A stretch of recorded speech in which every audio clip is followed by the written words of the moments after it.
This quarter, I really worked with Daphne to kind of restructure the kind of organization and presentation of my classes.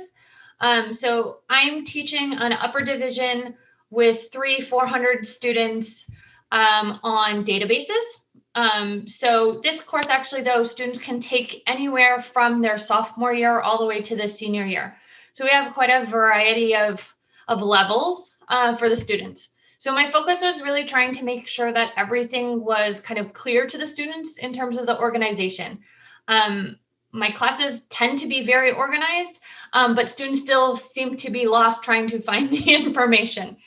So we refocused one of the templates that was provided to have a couple things. The main things are all these links, and I like to have them as buttons. And as I release weekly modules, I'll recolor these buttons so that they know which ones are active and which ones are not. And normally, I haven't gotten that far yet. When you hover over ones that are not active yet, it'll give you that big X that kind of says you can't click here yet. It's not there. But so we took a lot off of my home pages and put them all into embedded pages.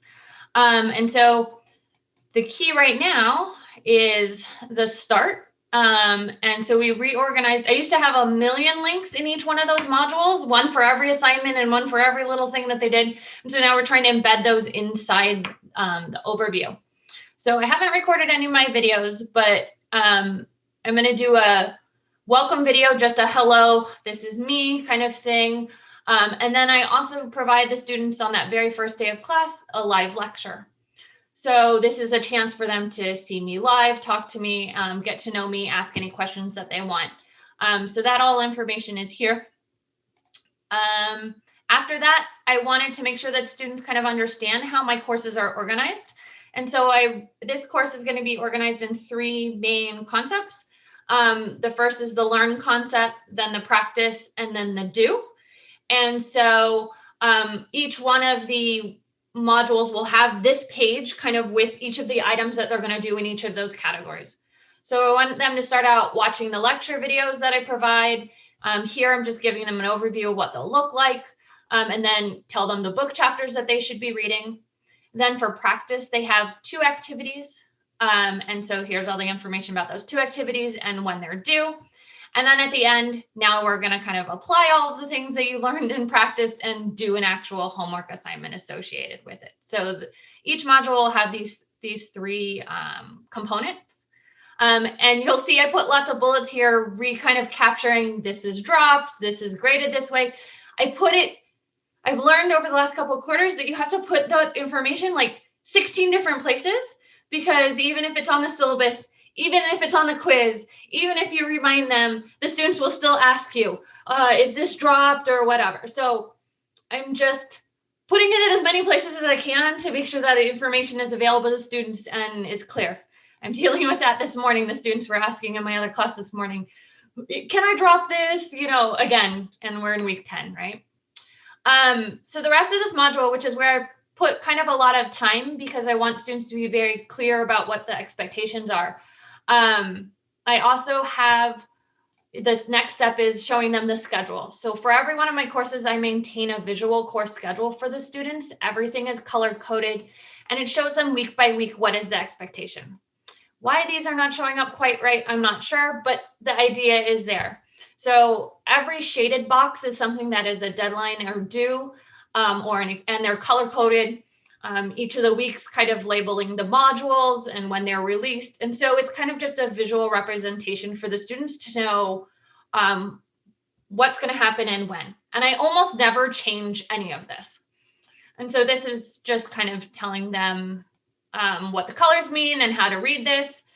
And then the other one that students have a problem with is finding the Zoom link. So what I do is I will add more buttons up here for each of the TAs for their office hours. But what I do is I also create a Google Calendar for all the students that they can add to their own Google Calendar if they want. And so every lecture, which these I'm actually not using because it's an asynchronous class, but it's on here for the schedule now. But I embed the Zoom links into each one of these.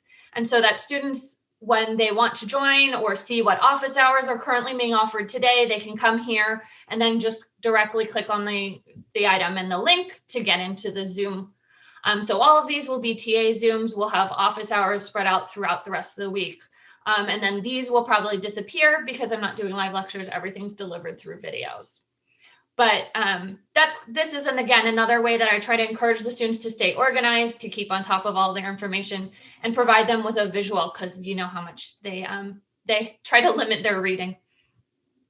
So there's a page for each of the TAs, and I'll get their pictures and some fun facts about them. I feel like it helps the students relate to them. And I'm going to make sure I'm not running over time. Oh, I don't know. Oh, because I'm a student. So this is also the syllabus. So can you still see my screen, or did I take you off the canvas? Okay, no, we can see. So this is one of the challenges that I've had with embedding things into Canvas, is that when you do it through Google, the students have to authorize. Sometimes it goes back into a feedback loop.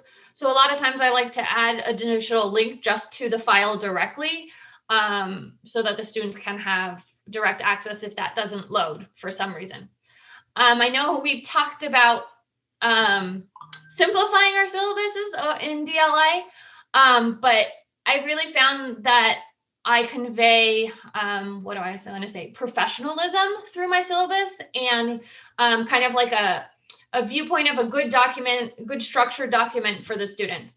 So my syllabus is 7 pages long, but it includes all the different aspects. It kind of goes over every homework assignments, midterm exams, the expectations, the limitations, what is dropped and whatnot.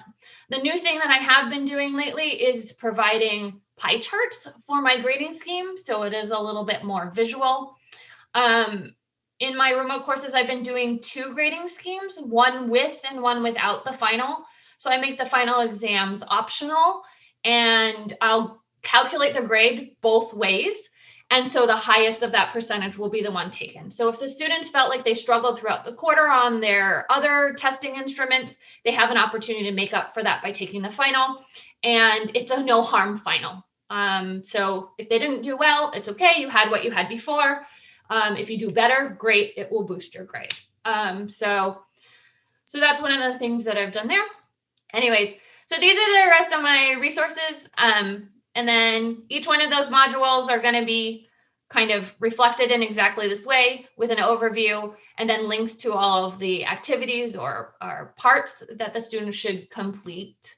And so, yeah, so it'll kind of look like this with the learn, practice, and the do.